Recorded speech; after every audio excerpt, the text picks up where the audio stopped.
പുരുഷന്മാരിൽ കാണുന്ന മുടികൊഴിച്ചിലിന് male pattern ബാൾഡ്നെസ് അല്ലെങ്കിൽ ആൻഡ്രോജെനറ്റിക് അലോപേഷ്യ എന്നാണ് പറയുന്നത്. പുരുഷന്മാരിൽ മുടികൊഴിച്ചിലിന് കാരണമായേക്കാവുന്ന 5 പ്രധാന ഘടകങ്ങൾ വിശദീകരിക്കാം. First one, hormonal imbalance. മുടികൊഴിച്ചിലിന് കാരണമാകുന്ന പ്രധാന ഘടകമാണിത്. ടെസ്റ്റോസ്റ്റിറോണിന്റെ ഡെറിവേറ്റീവ് ആയ DHT, ഡീഹൈഡ്രോ ടെസ്റ്റോസ്റ്റിറോണിന്റെ അളവ് ശരീരത്തിൽ കൂടുന്നതാണ് കാരണം.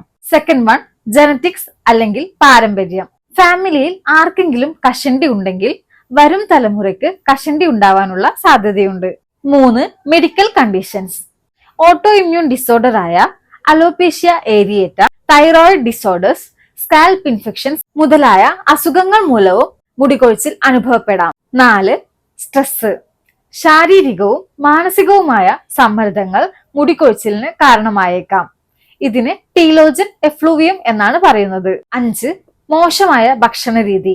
ഭക്ഷണത്തിൽ ഇരുമ്പ്, സിങ്ക്, ബയോട്ടിൻ തുടങ്ങി ആവശ്യമായ പോഷകങ്ങളുടെ അഭാവം മുടികൊഴിച്ചിലിലേക്ക് നയിച്ചേക്കാം. മുടിയിൽ അമിതമായി ചൂട് ഉപയോഗിച്ചിട്ടുള്ള സ്റ്റൈലിങ്ങും അമിതമായി കെമിക്കൽസ് അടങ്ങിയ പദാർത്ഥങ്ങൾ ഉപയോഗിക്കുന്നതും മുടിക്ക് ഭീഷണി തന്നെയാണ്. കൂടാതെ മദ്യപാനം, പുകവലി, ഉറക്കക്കുറവ് മുതലായ കാരണങ്ങൾ കൊണ്ടും മുടികൊഴിച്ചിൽ ഉണ്ടായേക്കാം.